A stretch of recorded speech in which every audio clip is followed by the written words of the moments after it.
Audiolibros en Latino presenta El misterio del sombrero de Montmartre, un relato de Baronesa Orczy. Parte 1. Fue durante una noche de noviembre, lluviosa y cubierta de niebla, hace un par de años, me contó aquel día el viejo del rincón, cuando los habitantes de Wicklow Lane, en Southwark, se vieron sobresaltados por un escándalo terrible que provenía de una de las casas de la calle. Hubo gritos, golpes y luego un par de disparos de pistola, después nada más. Eran apenas pasados unos minutos de la medianoche. Los vecinos de Wicklow Lane eran todos pobres. Cargaban con las penas de familias numerosas, viviendas estrechas y trabajos inconstantes. Esa suma de preocupaciones los hacía indiferentes a los problemas ajenos y más aún a las disputas de los demás. Los altercados no eran raros en Wicklow Lane, quizá no siempre a medianoche y no necesariamente acompañados de disparos, pero ocurrían con suficiente frecuencia como para no despertar más que una curiosidad pasajera. Media docena de cabezas despeinadas no más se asomaron a las ventanas para enterarse de qué se trataba. Pero como todo volvió a quedar en silencio, como no se veía ningún policía a quien acudir y como la mezcla de lluvia y niebla resultaba especialmente desagradable, las cabezas desaparecieron al cabo de unos minutos y la paz volvió a reinar en Wicklow Lane. A la mañana siguiente, claro está, el incidente fue tema de conversación, aunque sin gran entusiasmo. Los hombres lo comentaban de camino al trabajo y las mujeres mientras fregaban los portales. Todos coincidían en que los disparos habían sonado poco después de la medianoche, pero nadie sabía con certeza en qué casa había sucedido el alboroto.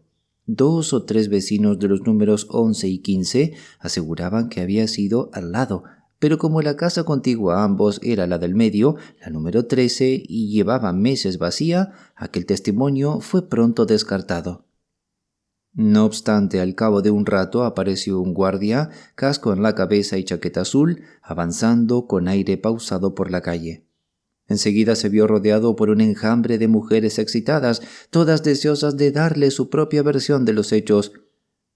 «¿Lo ves?», continuó el viejo con una sonrisa torcida, avanzando solemne, los pulgares en el cinturón, con esa expresión imperturbable que solo ellos saben poner, seguido de un séquito de damas gesticulantes, vestidas con lo que se habían encontrado en tiendas de ropa usada, y acompañadas por un puñado de muchachos imberbes y hombres desaliñados. «Verá usted dentro, ¿verdad?», gritaban ellas. Llamando con gravedad al desvencijado portón del número 13, mientras por un minuto entero damas, jóvenes y hombres guardaban un silencio expectante. Pero no hubo respuesta. La casa estaba tan muda como una tumba. Sobre la puerta una tabla desgastada por la intemperie crujía el viento, anunciando que la propiedad estaba en venta y que la llave podía solicitarse en las oficinas de J.D. Wishkin & Sons en Newham Road, S.E. Las mujeres se miraban con las mejillas pálidas bajo la mugre.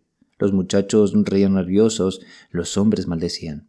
Nadie estaba del todo disgustado. Al fin había surgido un verdadero acontecimiento que rompería la monotonía y daría tema de conversación en el White Lion durante días. Entonces el guardia se llevó el silbato a los labios. El hechizo del silencio se rompió y las lenguas volvieron a agitarse. Poco después apareció un segundo agente. Escuchó los hechos, tanto los ciertos como los inventados, y dejando a su compañero en la calle, se marchó a pedir refuerzos. Ya sabes lo que ocurrió después. Un inspector fue directamente a las oficinas de Wishkin & Sons y obtuvo la información de que, efectivamente, la casa número 13 estaba en venta desde hacía tiempo. La mañana anterior, era jueves, claro está, había llegado un caballero elegante a interesarse por la propiedad. El joven Wishkin le entregó la llave, advirtiéndole que debía devolverla antes de la 1, porque los jueves cerraban temprano. Pero el caballero no había vuelto con la llave. Al muchacho no le preocupaba demasiado. No había nada de valor en la casa ni en la calle que pudiera tentar a un ladrón. Añadió que probablemente reconocería al caballero si volvía a verlo. Rostro enrojecido, nariz gruesa, como de quien disfruta de buena mesa, cabello rojizo áspero, barba y bigote también rojizos, desordenados, que le daban un aire peculiar. Llevaba un traje marrón impecable, un abrigo claro, un sombrero Homburg gris y bajo el brazo un paquete grande. Wiskin concluyó diciendo que jamás lo había visto antes ni volvió a verlo después. Conocidos estos detalles, surgieron más testimonios. Algunos vecinos recordaban haber visto a un hombre con abrigo claro, sombrero gris y un paquete bajo el brazo entrar en el número 13 con su propia llave. Nadie prestó demasiada atención, pues no era raro que la gente entrara a mirar la casa vacía y saliera poco después. Pero esa costumbre provocó una gran confusión en los relatos. Unos afirmaban que el hombre llevaba un paquete grande y que no salió hasta la noche. Otros que llevaba uno pequeño y usaba bombín. Otros más aseguraban que el del bombín era una persona distinta y que había llegado recién por la tarde. Y aún otro testigo insistía en que el hombre de la tarde tenía barba y cabello rojizos muy notorios, aunque sin duda llevaba bombín. A todo ello se sumaba un hecho incontestable. La niebla era tan densa aquella noche que nadie podía jurar con certeza lo que había visto. Como no había nada más que rascar en el exterior, la policía decidió forzar la entrada. El número maldito hizo honor a su fama. Lo primero que hallaron en la sala delantera de la planta baja fue el cuerpo de un hombre tendido en un charco de sangre. A primera vista parecía extranjero, de unos 30 años, con cabello y bigote negros como el azabache. A su lado había una toalla húmeda, también manchada. Un examen más atento reveló que no estaba muerto, sino inconsciente, y el inspector envió de inmediato a un agente a llamar al médico de la división. El herido vestía traje oscuro, llevaba un reloj de oro de fabricación extranjera, 20 libras en billetes, algunas monedas de plata sueltas y una carta dirigida a Mr. Alan Lloyd en un hotel de Boulogne. La carta era privada, de asuntos familiares sin importancia. Estaba firmada solo con un nombre de pila y llevaba sello londinense, pero sin dirección. El inspector recogió cartas y dinero y mientras el médico atendía al herido, se dedicó a revisar la casa. Las viviendas de Wicklow Lane tenían pequeños patios traseros que terminaban en un muro de ladrillo. Al otro lado, un corte de vías del ferrocarril. Era evidente que el número 13 llevaba tiempo deshabitada. El polvo lo cubría todo. Marcos de puertas y ventanas, estufas rotas, chimeneas arruinadas. No había un solo mueble, ni siquiera los restos del sótano. Esos despojos que suelen quedar de antiguos inquilinos habían sobrevivido, solo polvo y unas pocas botellas vacías. La sala donde yacía el herido no revelaba gran cosa. Se encontraron 2 balas incrustadas en la pared, una muy cerca del techo como si se hubiera disparado al aire, la otra a unos 2 metros del suelo. El polvo del piso había sido removido, pero era imposible saber por cuántos pares de pies. En cambio, la sala trasera ofrecía una historia más sombría. Daba al pequeño patio, con el muro y las vías al fondo. La ventana estaba abierta. En una esquina, un fregadero mostraba rastros de agua usado recientemente, con un trozo de jabón húmedo aún dentro. Sobre la repisa de la chimenea había un pequeño espejo enmarcado en roble, apoyado contra la pared. Junto a él, el resto de una vela consumida y una caja de fósforos a medio llenar. En el suelo, tirados en un rincón, se hallaban una capa Inverness negra y un sombrero blando de ala ancha, del estilo que solían llevar los estudiantes franceses. Era difícil reconstruir lo ocurrido. El herido seguía en estado de estupor, incapaz de explicar nada, pero en el patio se halló un revólver junto al muro del fondo. El médico terminó su examen. Determinó que la herida había sido causada por una de las balas incrustadas en la sala delantera. El disparo había sido a quemarropa. La piel estaba chamuscada alrededor. La bala atravesó el deltoides izquierdo de adelante hacia atrás, rozó el hombro y terminó en la pared. El médico opinó que podía tratarse de una herida autoinfligida, pero la hipótesis no convenció a nadie. Un hombre tan mal tirador habría escogido otro medio para suicidarse, salvo que fuese un lunático, lo cual podría explicar las incoherencias, incluso los gritos y golpes que, según los vecinos, precedieron a los disparos. Pero había un hecho que refutaba la teoría del suicidio: la presencia indudable de otro hombre en la escena. Aquel del cabello rojizo y nariz gruesa, que había pedido la llave en Whisky & Sons y al que varios testigos vieron entrar con un paquete. Nadie lo vio salir por la puerta principal. Debió de estar en la casa cuando llegó el extranjero de cabello negro y más tarde escabullirse en la oscuridad, amparado por la niebla y la lluvia, ya fuese por la puerta cuando nadie lo veía o saltando el muro hacia las vías. ¿Qué había reunido a esos dos hombres en una casa vacía en uno de los barrios más miserables de Londres? Uno terminó herido. ¿Dónde estaba el otro? ¿Había arrojado él el revólver al patio en su huida o lo había hecho un loco? ¿Fue un suicidio frustrado, un asesinato, un intento de chantaje? Nadie lo supo jamás. El hombre de cabello rojizo desapareció como tragado por la tierra. Tampoco la identidad del herido pudo establecerse nunca. ¿Quién era? ¿De dónde venía? ¿Qué relaciones tenía? Nunca lo reveló. Permaneció un tiempo en el hospital, aquejado, decían, de pérdida de memoria. Al final lo dejaron ir. Tenía dinero, parecía perfectamente cuerdo, pero a todas las preguntas respondía lo mismo. No lo sé, no lo recuerdo. Hablaba inglés sin el menor acento extranjero. Lo único exótico en él eran su pelo y su barba, negros como el carbón. El revólver tampoco fue rastreado. Nunca se supo dónde se había comprado ni a quién. ¿Y qué fue de él cuando salió del hospital?, pregunté yo entonces, al ver que aquel extraño personaje ya parecía dispuesto a acurrucarse en su rincón y dormitar. Lo siguieron, ¿no? Por supuesto, respondió con ligereza. Y durante un tiempo. Entonces, ¿a dónde fue?, insistí impaciente. Pidió la dirección de la biblioteca pública más cercana y fue allí directamente. Consultó los avisos clasificados del Morning Post, anotó algunas direcciones en un papel y luego tomó un taxi hasta un hotel privado en Mexborough Gate, donde alquiló una habitación y pagó por adelantado 2 semanas de alojamiento y comida. Allí vivió bastante tiempo. Siempre disponía de dinero. Se compró ropa nueva, pero jamás se descubrió de dónde lo obtenía. Durante un tiempo lo vigilaron, tanto la policía como detectives aficionados en busca de noticias, pero no se halló nada que arrojara luz sobre el misterio. De tanto en tanto recibía cartas en aquel hotel a nombre de Mr. Alan Lloyd, que quizá fuese o no un alias. Presumiblemente contenían remesas en efectivo, aunque jamás se supo de dónde provenían. Siempre pagó sus cuentas puntualmente, pero no hablaba con nadie, ni se le conocieron amistades, ni se le vio entrar en otra casa que no fuese la suya. Un día cualquiera salió del hotel y nunca regresó. Se esfumó sin dejar rastro. Había pagado la cuenta esa misma mañana. No dejó deudas, apenas unos pocos objetos personales. Y así, el misterioso señor Alan Lloyd desapareció en el torbellino de Londres sin dejar la menor huella de su identidad. El asunto quedó relegado en la memoria pública a la categoría de los enigmas sin solución. Parte 2.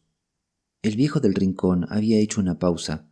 Del amplio bolsillo de su gabán de tweed sacó un grueso trozo de cuerda. Sus dedos, retorcidos como garras, se pusieron a trabajar con destreza. El enigma que ni la policía ni el público habían podido resolver, estaba claro para mí, no ofrecía gran dificultad a su ágil mente. «Dígame», le pedí. Siguió un rato más entretenido en un nudo intrincado y al fin dijo: «Si quieres saber más, tendrás que escuchar lo que en un principio te parecerá un relato irrelevante».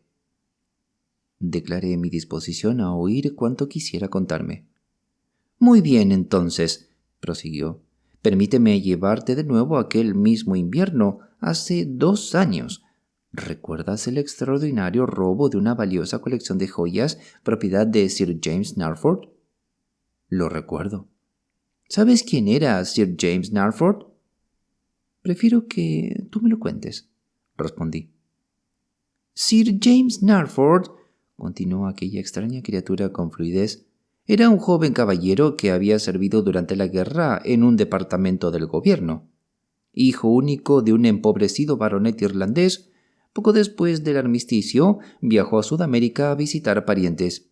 Allí debió de causar muy buena impresión a un primo excéntrico que, al morir unos pocos meses después, le dejó una maravillosa colección de perlas y otras piedras preciosas. Algunas de ellas eran de valor incalculable y, como suele suceder con todo lo extraordinario, pronto comenzaron a tejerse historias en torno a la romántica herencia. La prensa inglesa relataba una y otra vez, con adornos añadidos, la magnificencia y el enorme valor de las joyas. Se afirmaba que el gobierno brasileño las había tasado en 1.000.000 de libras esterlinas, que entre ellas había diamantes, algunos aún sin tallar, capaces de hacer que el Koh-i-Noor en el Orlov parecieran simples trozos de vidrio. Tal vez recuerdes las leyendas que empezaron a circular alrededor de las gemas de Sir James, para cuando el afortunado heredero, que había regresado a Brasil a recoger su tesoro, volvió a Inglaterra. Ese objeto era de un interés universal. Él y sus joyas fueron retratados y comentados en todos los periódicos. Pero, como te he dicho, el receptor de tan principesca herencia siempre había sido un hombre pobre. El pago de impuestos sucesorios sobre unas 40.000 libras en joyas lo empobreció aún más. No faltaron entrometidos que intentaron persuadirlo de venderlas. Recibió innumerables cartas de comerciantes de diamantes y perlas solicitando verlas con miras a una compra. Sin embargo, no tenía prisa. Depositó el tesoro en el banco y se puso a meditar. No quería vender, pues se sentía desmesuradamente orgulloso de su nueva posesión y de la notoriedad que le confería.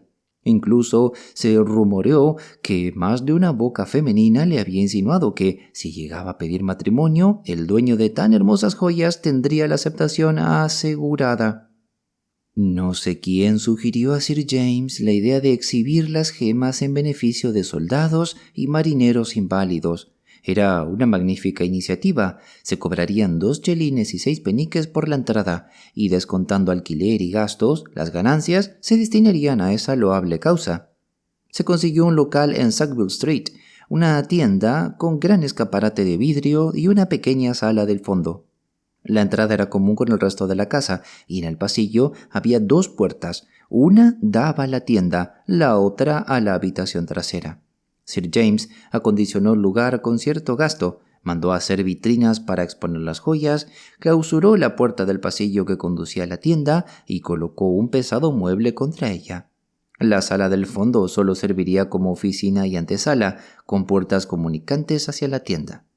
De día, las joyas brillaban en vitrinas dispuestas a ambos lados del local. De noche, se guardaban en una caja fuerte situada en el centro, frente al escaparate, iluminada toda la noche por una potente lámpara eléctrica. Era un recurso habitual de joyeros modestos. El agente nocturno podía ver de inmediato si algo iba mal. Todo preparado, Sir James pidió a una distinguida amiga que inaugurara la exposición.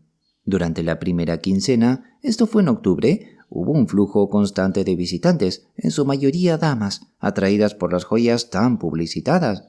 Podría uno preguntarse qué placer hallaban en contemplar objetos que jamás poseerían, especialmente piedras sueltas, que para mí solo alcanza verdadera belleza cuando se engarzan en diseños artísticos.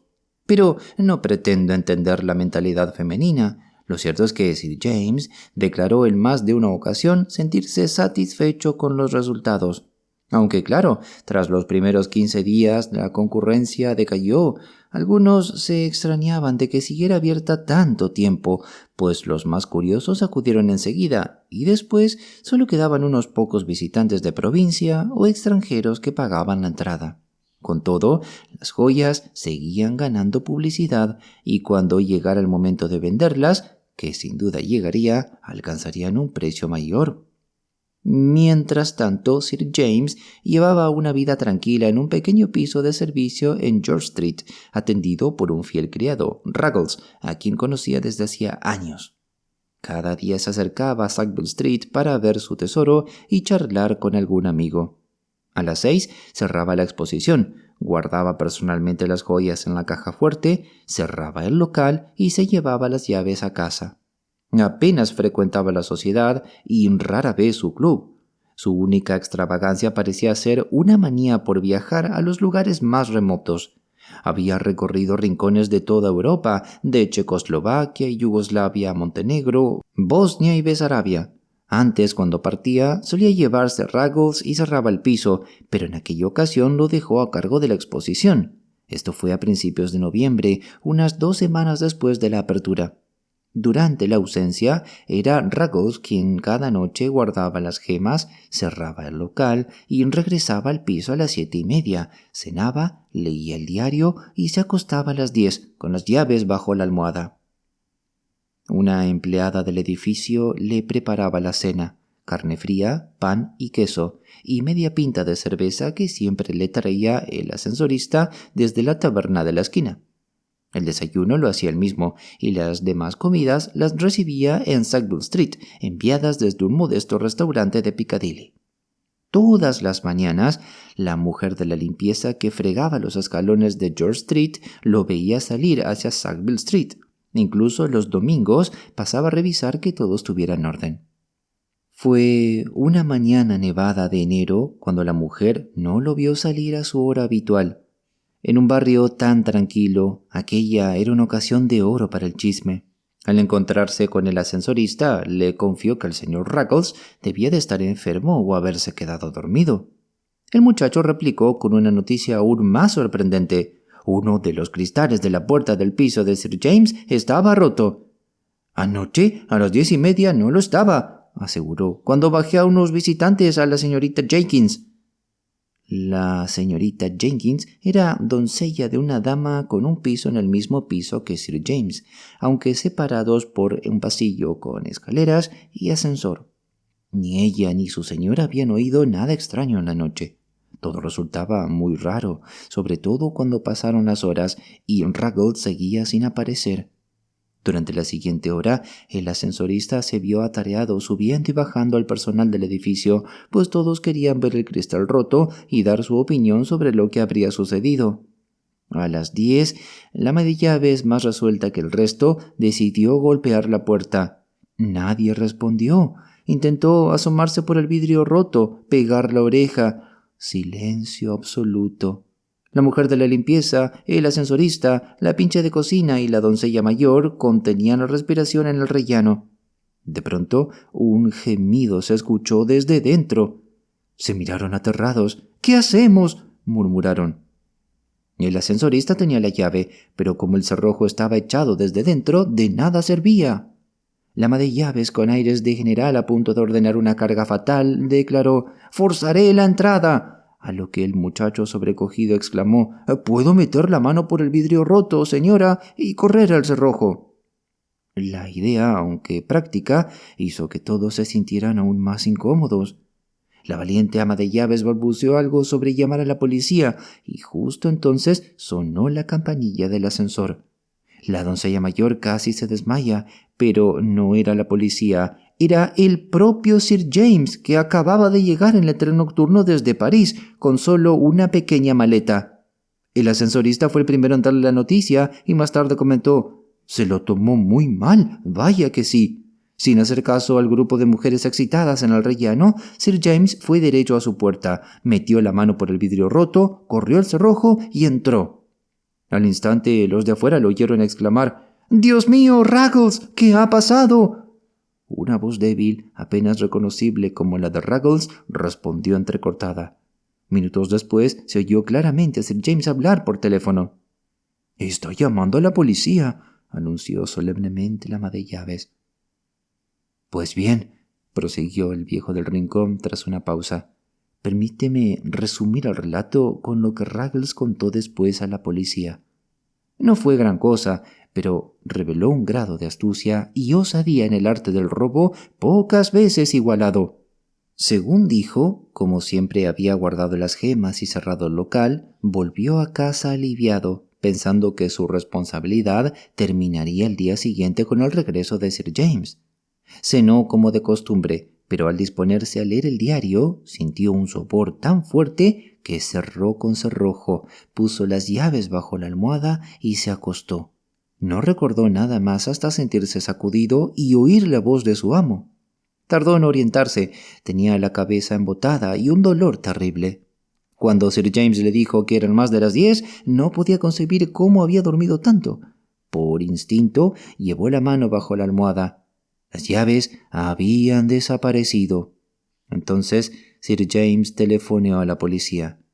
Eso era todo lo que Ruggles podía decir. Su estado era lastimoso. Alternaba lamentos con maldiciones contra sí mismo y de rodillas con las manos juntas imploraba el perdón de su señor. «Yo habría hecho cualquier cosa en el mundo por Sir James», repetía una y otra vez al agente de policía. «Y míreme ahora, he sido su ruina, solo por haberme quedado dormido». El inspector terminó por impacientarse con él. En cierto momento incluso pareció pensar que el hombre estaba fingiendo, pero el propio Sir James Narford rechazó con indignación cualquier insinuación semejante. «Confiaría en Ruggles», dijo con firmeza, «como en mí mismo. Lo conozco desde hace 30 años y antes de eso ya servía a mi padre. Le entrego mis llaves, mi dinero, todo. Si quisiera tendría 1000 ocasiones para robarme con comodidad. ¿Qué haría un hombre de su condición con joyas de gran valor?» Aún así, sospechó que la policía nunca perdió de vista del todo la posibilidad de que Ruggles supiera algo del asunto. Sin embargo, pese a un interrogatorio hábil y repetido, su relato jamás varió ni en el más mínimo detalle. Lo único que agregó y que resultó de algún interés fue la descripción de un visitante extranjero en la tienda de Sackville Street, alguien de quien, según sus palabras, no le gustaba el aspecto.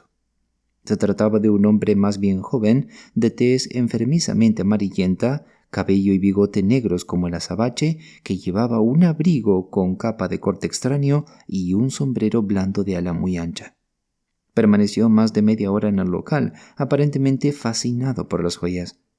En un momento pidió a Ruggles que abriera las vitrinas para examinar de cerca las piedras y perlas, cosa a la que Ruggles, con toda naturalidad, se negó.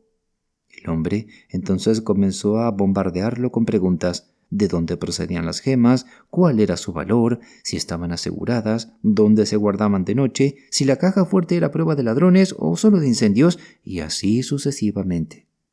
Coincidió que 2 damas, visitantes de la exposición en ese mismo momento, también repararon en aquel joven de piel cetrina y cabellos negros. Lo oyeron interrogar a Ruggles y comentaron su acento extranjero, que no era ni italiano ni español. Pensaron que podría ser portugués. Sin duda, sus ropas resultaban estrafalarias. El abrigo con capa, una especie de Inverness negro, y el sombrero a lo Montmartre.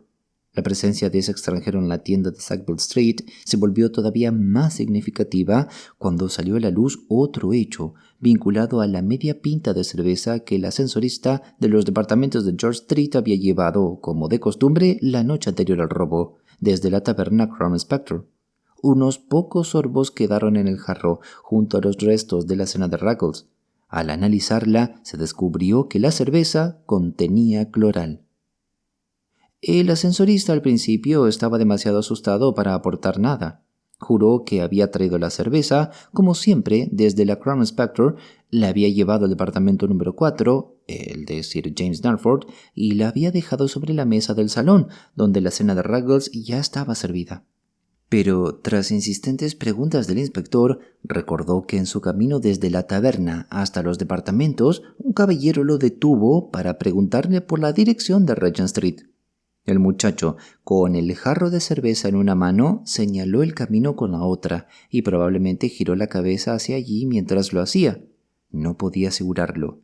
El caballero parecía torpe, como si no entendiera las indicaciones, y el chico tuvo que repetírselas varias veces, conversando con él durante un buen rato.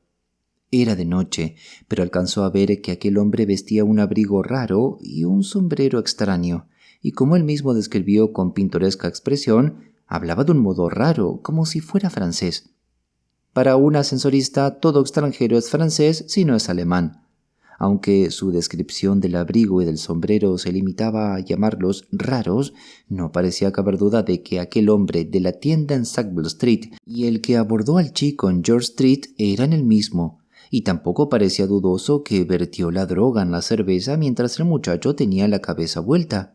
Todas las sospechas quedaron confirmadas cuando el famoso abrigo y sombrero aparecieron atados en un fardo en el patio de una casa deshabitada 2 puertas más arriba en la misma calle. Por desgracia, aunque estos hechos quedaron probados, del hombre no se halló rastro alguno. Nadie pudo determinar cómo había entrado al edificio de departamentos. Tal vez se deslizó tras el ascensorista mientras éste subía con la cerveza y se ocultó en el sótano. Era imposible decirlo. La puerta principal quedaba abierta hasta las 11. Hasta esa hora, el ascensorista estaba en el servicio, subiendo y bajando con los residentes y sus visitas, y cuando él fue a buscar la cerveza, alguna de las doncellas atendía el ascensor si sonaba la campanilla. A las 11, la puerta se cerraba, pero no se echaba el cerrojo. Tenía una cerradura Yale y cada vecino poseía una llave por si llegaba tarde. Después de esa hora el ascensor no funcionaba, aunque en cada descanso de la escalera quedaba una luz encendida. La doncella encargada de la limpieza las apagaba cada mañana al barrer, y de hecho recordaba que aquella memorable mañana la luz del último piso, la que estaba frente al departamento de Sir James Narford, ya estaba apagada cuando ella subió. «Y esos son todos los hechos», prosiguió lentamente el hombre del rincón, mientras sus dedos nervudos seguían enredando y desenredando su inseparable cordel. «Todos los hechos que se conocieron sobre el robo de las joyas de Sir James Narford. Como imaginarás, no solo la policía, sino también la opinión de la gente señaló de inmediato al misterioso individuo hallado herido en una casa vacía de Wicker Lane. No podía haber duda de que aquel hombre y el visitante de Sackville Street, el que habló con el ascensorista, drogó la cerveza de Ruggles y le robó las llaves, eran uno y el mismo. Estaban el abrigo negro con capa, el sombrero de Montmartre, el cabello negro y el aspecto extranjero. Cierto es que el herido de Wicker Lane hablaba un inglés perfecto, sin acento, pero eso podía fingirse con facilidad. Todo parecía evidente, y apenas se difundió la noticia del robo y la desaparición del sospechoso de cabello negro, la policía creyó tener el caso resuelto. «Un caso claro, sí», continuó la extraña criatura con una sonrisa torcida, «pero no sencillo, porque cuando los agentes fueron al hotel de Mexburg Gate, se enteraron de que el misterioso señor Alan Lloyd llevaba 3 días desaparecido. Había pagado su cuenta, salió una tarde oscura con un paquete bajo el brazo, que sin duda contenía sus escasas pertenencias, y nadie volvió a verlo. Por supuesto, era el ladrón, y uno de astucia extraordinaria. Piensa en lo que eso significa: abordar al ascensorista y mantenerlo ocupado mientras vertía un somnífero en su jarro de cerveza, deslizarse luego en el edificio, romper el cristal de una puerta, entrar en el piso, hacerse con las llaves, salir de nuevo sin ser visto, dirigirse a Sackville Street, esperar a que pasara el agente de ronda, abrir la caja fuerte, recoger las joyas, a plena vista desde la calle o en la más absoluta oscuridad, volver a cerrar el cofre y otra vez esperar la ocasión de escapar de la casa sin ser sorprendido. Ingenioso lo sería si en verdad hubiera sucedido así. «¿Cómo que si hubiera sucedido?», exclamé impaciente. «Quienquiera que fuese el ladrón, y supongo que tú tienes tu teoría, tuvo que hacer todas estas cosas». «Oh, no, en absoluto no», replicó con énfasis la extraña criatura. Él simplemente guardó las joyas en sus propios bolsillos al cerrarse la exposición, en lugar de encerrarlas en la caja fuerte. «¿Entonces crees que fue Ruggles?», pregunté asombrada. «En complicidad con su amo». «¿Sir James Narford? ¿Pero por qué?» «Por el dinero del seguro». «Pero, hombre de Dios», exclamé, «esa fue la tragedia de todo el asunto. Recuerdo haberlo leído entonces, tal vez por tacañería o porque tenía poco efectivo, pero Sir James solo aseguró su tesoro por 20.000 libras, cuando las joyas...» «No valían ni un penique más», interrumpió el hombre del rincón con su sonrisa beatífica. «El público fue embaucado con historias de valores fabulosos. Hoy en día se habla con ligereza de millones, como antes se hablaba de miles, pero las compañías de seguros no suelen dejarse llevar por cuentos de hadas». «Pero aún así», insistí, «con toda la publicidad que recibieron, las joyas debían de valer más que el seguro. ¿Por qué no venderlas en lugar de arriesgarse a robárselas?» «Mi querida señorita», replicó, «¿no ves que aún pueden venderse y que de hecho se venderán en el extranjero poco a poco? 20.000 libras del seguro son buenas, pero el doble es aún mejor». «¿Y el herido de Wicker Lane?», pregunté. «Una pista falsa», respondió sonriendo, con la única diferencia de que fue sembrada antes de que los sabuesos olieran rastro alguno. Y ahí radica la verdadera astucia del hombre: inventar un personaje sobre el cual recaiga la sospecha y hacerlo desaparecer antes de cometer el crimen. Eso exige frialdad absoluta y dominio del maquillaje, dos artes en las que, debemos admitirlo, Sir James Narford era un maestro consumado. Piensa entonces lo fácil que resultó todo lo demás. Permíteme reconstruir la historia desde el principio. Desde el momento en que Sir James concibió la idea de duplicar el valor de sus joyas y tomó a Ruggles como cómplice. No podía hacerlo solo. Probablemente no era la primera fechoría que tramaban juntos. Narford, tras dar instrucciones a Ruggles y arreglar ciertos detalles, comenzó su campaña fingiendo emprender un viaje. Cruzó a Francia y luego regresó a Inglaterra. Desaparecer en trenes abarrotados o en estaciones es sencillo si nadie lo sigue. Hospedarse en hoteles donde los dueños temen a la policía y callarán si sus huéspedes son buscados, más fácil aún. Bastó un mes de esos vagabundeos para que aquel hombre elegante, de cabello rubio recortado, bigotillo estrecho y rostro bien afeitado, se transformara en otro: melena y barba irustas, un mostacho de morsa. Añádele una nariz falseada con grasa de maquillaje, mejillas pintadas de rojo apagado, y ya tienes al individuo que pidió la llave de la casa vacía a los señores Whisky e hijos, con un paquete bajo el brazo que contenía el abrigo negro con capa y el sombrero de Montmartre comprados en sus correrías. Sencillo, ¿no?, continuó la criatura mientras sus dedos huesudos seguían jugando con el cordel. Después solo necesitaba cambiar de ropa y de rostro. Así, aquella noche, según lo acordado, Ruggles lo encontró en la casa vacía, bajo la protección de la niebla. Allí, maestro y criado intercambiaron vestimentas. Narford completó su disfraz tiñéndose la barba y el cabello con uno de esos modernos productos tan anunciados entre damas deseosas de lucir cabelleras negras, y así se explica la disparidad en los testimonios. Algunos vieron a un hombre con un paquete, pero diferían en la hora y en el aspecto y hasta en el tamaño del envoltorio. Creada ya la personalidad del extranjero vestido de negro, resultaba esencial para el plan que se escenificara la comedia de la pelea y los disparos en la casa vacía. Había que llamar la atención sobre el personaje ficticio y además rodearlo de misterio. En esa etapa no existía riesgo alguno de que el herido de Wicklow Lane pudiera relacionarse con Sir James Narford, residente en George Street, Mayfair. El tiempo no era problema. El enigmático Alan Lloyd podía permanecer rendido días, semanas, meses, pero tarde o temprano tendrían que soltarlo. Parecía inofensivo, en su sano juicio. No podían mantenerlo indefinidamente a expensas del Estado. Finalmente fue liberado, se alojó en un hotel, vivió discretamente un tiempo más y luego desapareció por completo, cuando lo juzgó oportuno. Mientras tanto, podemos suponer que seguía en contacto con Ruggles, quien tenía por costumbre salir a caminar cada noche. Las noches de invierno son oscuras, Londres está abarrotado, nada más fácil que encontrarse entre la multitud y entregarle el dinero necesario. Al fin, ambos rufianes decidieron que había llegado el momento.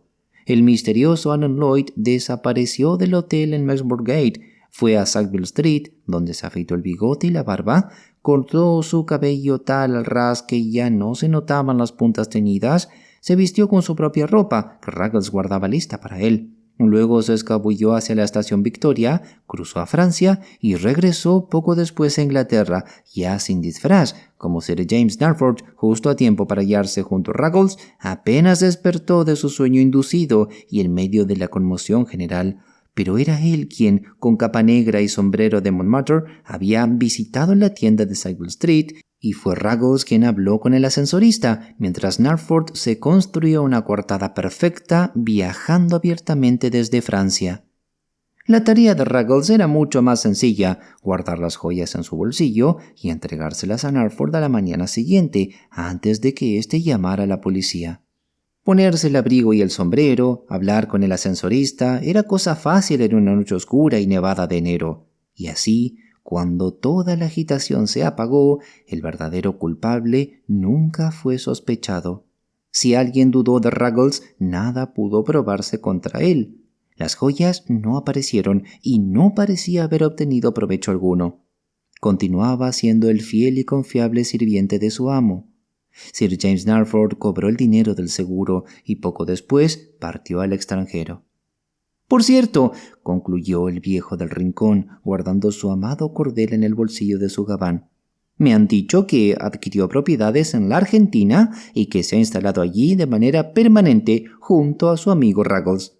Creo que fue prudente hacerlo, y si te place publicar mi versión de aquel misterio, estás en libertad de hacerlo. No creo que nuestro amigo se atreva a demandarla por difamación, y en todo caso me comprometo a pagar los daños si el asunto llega a los tribunales.